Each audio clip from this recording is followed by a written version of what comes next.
हुई है, इसके बारे में सर क्या कहेंगे आप सरकार अभी मैं जो पीड़िता है, जो इस गैंग रेप हुआ है, हत्या हुई है, इसकी माँ से मिल के आ रहा हूँ, जो बहुत महत्वपूर्ण है। आप लोगों को सब जाना चाहिए माँ से मिलने, क्योंकि माँ का दर्द, जो बेटी का दर्द है, वो माँ ज़्यादा समझती है।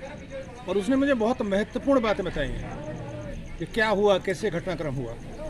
तो मैं वहीं से मिल के आ रहा हूँ और मैं वो भी देखना चाह रहा था कि जो कुआं है, वो कुआं क्या है जिसमें गिरने की बात हुई है। वो वास्तव में कुआं नहीं है, वो ट्यूबवेल है।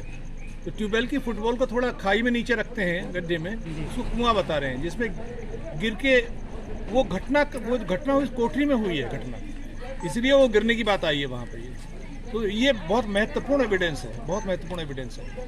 उसका फोटोग्राफ भी होना चाहिए कुएं का, जो दिखाया जा रहा है। बहरहाल मेरा मुद्दा ये है, यहाँ आने का मेरा मुद्दा ये है कि जो पीड़िता है उसकी कंसर्न को सबको बताएं कि भाई ये इनकी कंसर्न है, क्या चाहिए इनको, क्या न्याय मिलेगा, क्या न्याय में क्या मांग करते हैं, फांसी की सजा मांग करते हैं, क्या मांग करते हैं, ये सरकार से क्या मांग करते हैं। तो हम जैसे लोग तो उस मुद्दे को उठाएंगे। लेकिन सर यहाँ पे जो है पुलिस प्रशासन की भी बड़ी लापरवाही सामने आई है। देखिए, इसलिए तो मैं आया हूँ जी। असली मुद्दा यहाँ प्रशासनिक लापरवाही का है। जी जी। आप देखिए, हाथरस से सबक नहीं लिया। जी। हाथरस से सबक लेते तो ये एफआईआर में विलंब नहीं होता, पोस्टमार्टम में विलंब नहीं होता। अब आप ही लोग लिख रहे हैं कि पोस्टमार्टम 44 घंटे बाद हुआ, एफआईआर 2 दिन बाद हुई और लाश पड़ी रही इतने लंबे समय तक।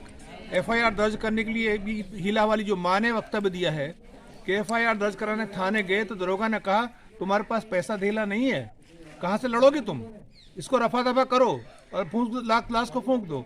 ये परामर्श दे रहे हैं दरोगा।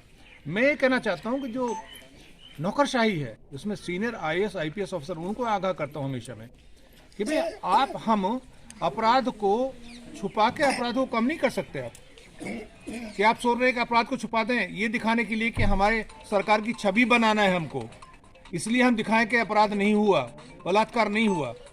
आप अन्याय कर रहे हैं पीड़ित के प्रति। ये देखना, हमने शपथ जो ली है वो संविधान से ये शपथ ली है, हमने लोगों के प्रति अकाउंटेबिलिटी की शपथ ली है, हमने किसी सत्ताधारी पार्टी या नेता के प्रति शपथ नहीं ली है हमने। ये मेरा उद्देश्य ये है आने का, उनको आगाह करने का है कि आप अपराधों को छुपाएं ना। अपराधों को छुपाने से अपराध कम नहीं होता, उससे पीड़िता को अन्याय के प्रति अन्याय होता है। और बलात्कार के केसेस में हाथरस से सबक नहीं लिया, अब पता नहीं है कि यहाँ से सबक लेंगे आगे, वही बार बार पुनरावृत्ति हो रही है उन्हीं गलतियों की। तो पीड़ित परिवार से आपकी बात हुई है, पीड़ित परिवार ने क्या बताया आपको? लेकिन पीड़ित परिवार तो बताते बताते इतना थक गया है कि बार बार रिपीट करने में उसे परेशानी हो रही है। उसे तो भीड़ से ही समस्या हो रही है देखा जाए तो उन्होंने बस यही बताया है कि भाई जो भी घटना है वो सबके सामने है, उसे हम बार बार क्या रिपीट करें। वो हमने अखबार में पढ़ लिए, यहाँ के लोगों से जान लिए, उनसे तो हमने यही पूछा कि भाई आपको परेशानी अब क्या है। अब घटना का तो हो गई, अब इसका समाधान क्या किया जाए, आपकी समस्या क्या है, आप संतुष्ट हैं या नहीं हैं जो भी कार्रवाई है। तो पीड़ित परिवार ने क्या बताया आपको, क्या उनकी मांगे हैं कार्रवाई से, अब तक की पुलिस की कार्रवाई से संतुष्ट हैं वो या नहीं? संतुष्ट हैं, जो भी सरकार कर रही है, प्रशासन कर रहा है, सबसे वो संतुष्ट हैं।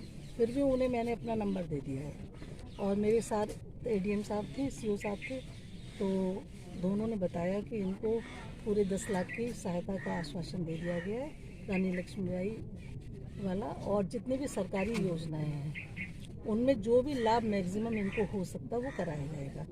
जिस मकान में ये रह रहे हैं, ये भी जो योजना चल रही है सरकारी प्रधानमंत्री आवास योजना, उसी के द्वारा बनाया गया है। लेकिन परिवार की हालत वाकई में बहुत खस्ता है। हम भी एक एनजीओ चलाते हैं समर्पण, उससे भी इनका व्यक्तिगत तौर पे भी आगे सहायता करेंगे। क्या इतनी ही कार्रवाई काफ़ी है? देखिए, ये तो वो भी जो एक प्रक्रिया के तहत नियमानुसार जो भी कुछ होगा वो ही किया जाएगा। और बाकी यदि ये लगता है असंतुष्ट हैं और कहीं कोई दोषी है तो उसको बख्शा नहीं जाएगा। मैम बात सही है, क्या एक ही थाना प्रभारी की सारी गलती थी जो उन्हें निलंबित किया गया? ये तो मैं नहीं बता सकती जब तक इस जांच में नहीं बात आती है। और हमारे माननीय राष्ट्रपति वो प्रधानमंत्री जी माननीय योगी आदित्यनाथ जी, मुख्यमंत्री जी, आप देख रहे हैं कि निर्भया कांड से लेकर अब तक, और हमारा माननीय कोर्ट सब बहुत स्ट्रिक्ट है इसके ऊपर। जिम्मेदार लोग अभी भी ये जिम्मेदारी लेने से चूक रहे हैं कि थानेदार के अलावा किसी और पर कार्रवाई नहीं हो रही है, ये क्या है? देखिए, अब ये सब समस्या सामने आएगी। यदि समस्या कोई हमारे सामने रखता है तो उसके ऊपर हम लोग इन लोग से बात करेंगे। मैम 44 घंटे बाद पीएम कराया गया है, इस बारे में क्या कहेंगे आप?